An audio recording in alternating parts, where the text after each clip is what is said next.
Greetings, ladies and gentlemen of YouTube. I'm Cipher, and this is the Devil's Advocate Debate Club. Welcome back to the woods.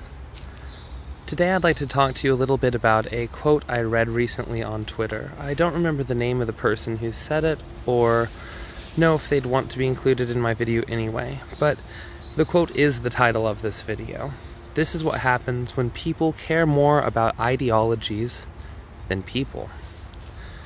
Now, ever since I heard that line, it's been rolling around in my head and attaching itself to different situations in life, but especially in politics.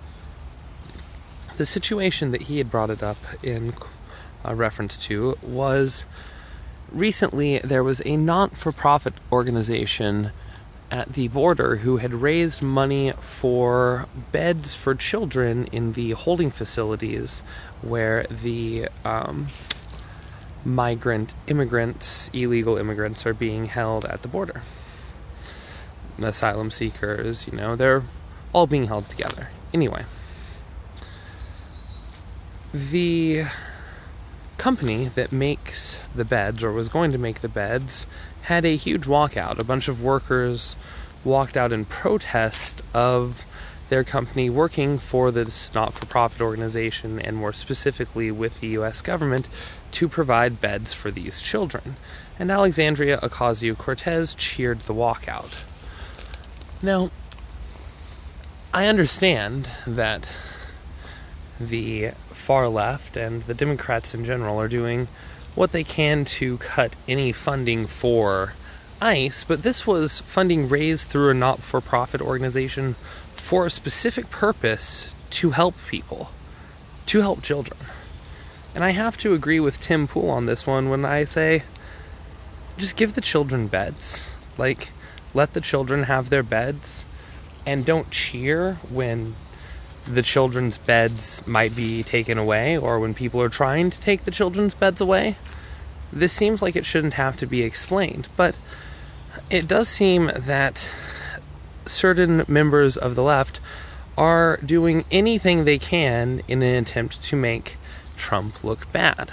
So the worse things get at the border, even though that garners support for his wall, which was the issue that he ran on, the worse they think they can make him look, as the media will and does blame it all on Trump.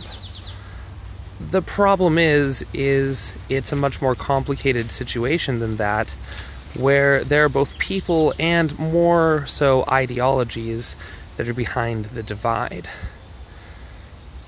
In this case, I have to wholeheartedly agree that Alexandria Ocasio-Cortez and the other Democrats who are celebrating the workers' walkout are people who care more about ideologies than about people. But that's only one example. There are many more. Let's jump now to Antifa. I'll talk specifically about perhaps their most well-known and potentially most violent branch, because it's the one that I'm most familiar with. The Rose City Antifa group out of Portland. Now, Antifa have been called domestic terrorists by, I believe it was the New Jersey Department of Justice, something along those lines, because they absolutely are. More than that, though, when they attack people in the streets, it doesn't have to even be because of any political differences, just perceived ones. For instance, the classic example is the man who was hit in the head with a bike lock, as far as we can tell, for carrying an American flag, when he was a Bernie Sanders supporter, who just so happened to not hate America. Now, if you hate a country so badly that you're willing to essentially at least speak of committing acts of treason, which many of these Antifa groups do when talking about forming resistances, I would say just leave that country and find somewhere else to be. If you have any respect or like left for a country, then, you should attempt to reform it, not overthrow it. I get that some of these people believe that the entire system is broken, but I just don't see that as the case, as we're one of the most well-established, well-developed nations in the world. So these Antifa groups will attack people for basically any perceived difference. But a big one is, go ahead and walk around Portland wearing a MAGA hat and see whether or not you get assaulted. This is absolutely people caring more about ideologies than people, as just wearing a MAGA hat means nothing about you. You could be doing it because you lost a bet, or because of a game of truth or dare, or just to prove a point. You might have a GoPro strapped on just to be like, look, see, I'm going to prove that Antifa aren't really just truly violent assholes by wearing a MAGA hat all around Portland, and they won't attack me. In fact, anyone who doesn't think that Antifa are a violent gang who will attack you for wearing the wrong colored hat, I highly suggest you try this. I would love to see the results. But seriously, people of Portland, stay safe, because there is a violent mob out there dispensing group justice based on an ideology, not based on the people that they target.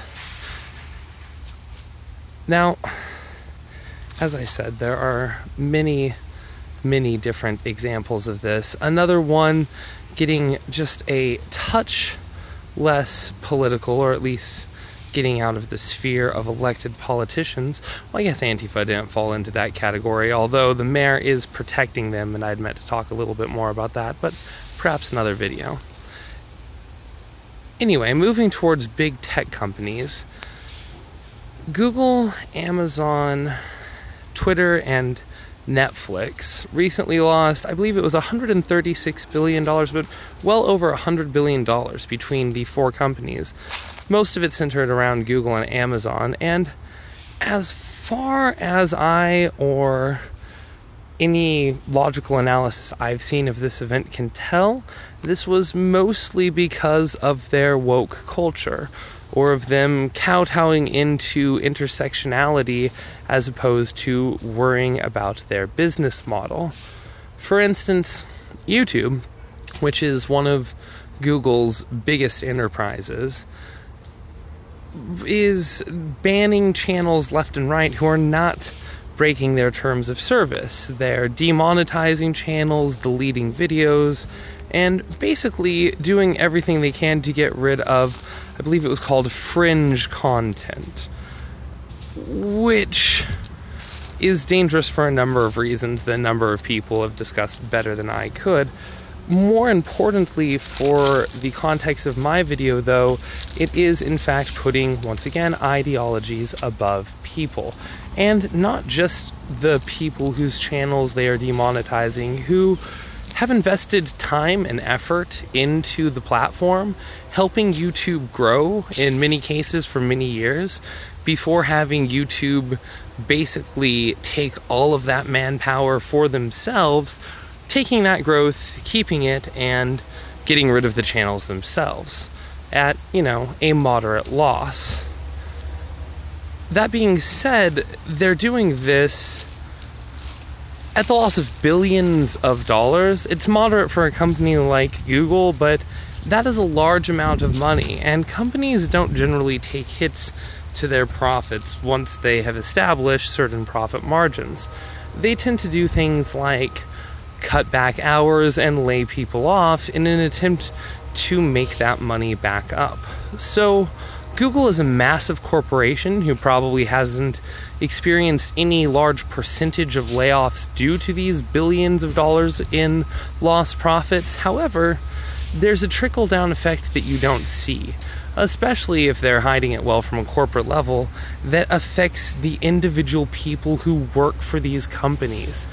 So Google, when it puts its ideologies above the people on its YouTube, its YouTube creators, its content creators, and Facebook, when it bans big name personalities who drew lots of people to their platform simply because they have political opinions that are different from those who run these platforms, that hurts the people who work for them.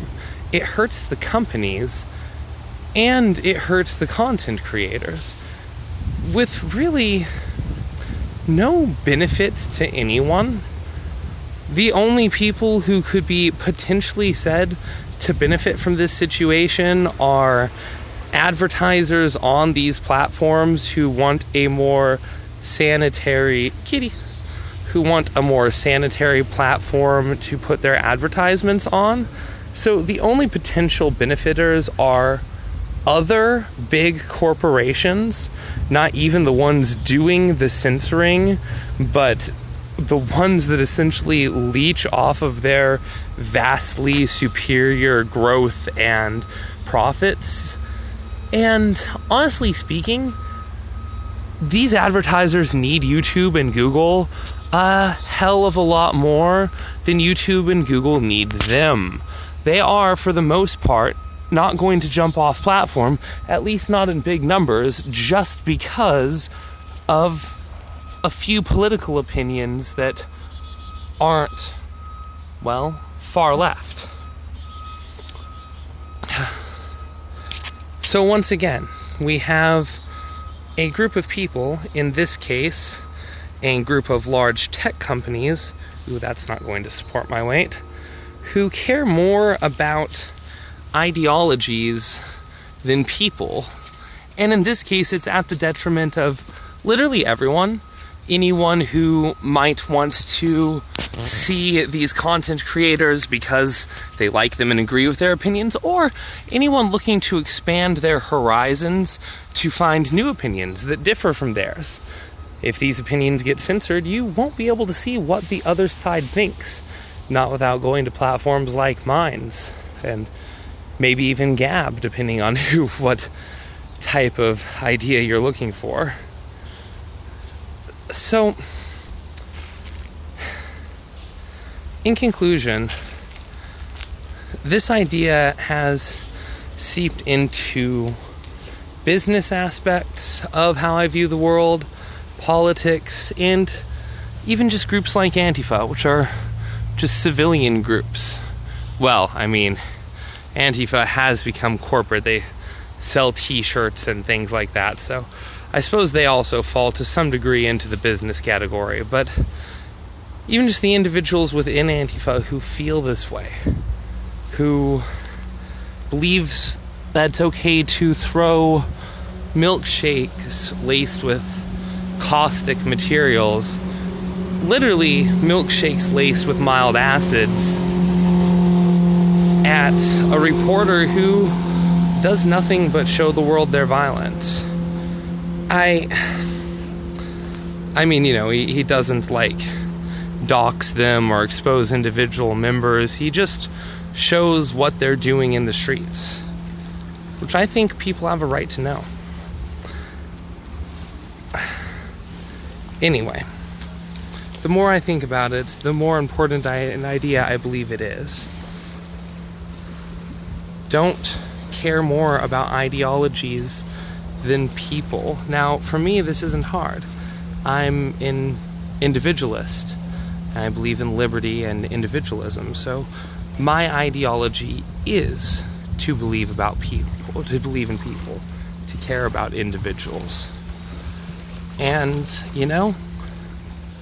I think this video might be a really good expression of why I believe it is the best ideology. But hey, I could be wrong. I'm always researching and looking into other people's ideas because, quite honestly, I like having my mind change. I believe that that's how we grow as people. And then as I grow older and my ideas and my beliefs become more concrete, I have my mind change less frequently. But that doesn't mean that it's closed to change. Just that in many ways I'm a stronger, more stable person than I was when I was younger. I do miss the days, though, when I learned something new every day. And I still try to. Anyway, I think I'll drop it there. I might do another video on the subject because there are many, many more examples of people caring more about ideologies or politics than people. But I think I'll let it go for now. Don't forget to like and subscribe. More importantly, though, let me know what you think in the comments below. I love a good discussion. The last video had a great one between Rational Wrongthink and I think he's going by a leftist philosopher right now. I don't know, he keeps changing his name. Anyway, this has been the Devil's Advocate Debate Club. I'm your host, Cipher, and as always, thanks for watching.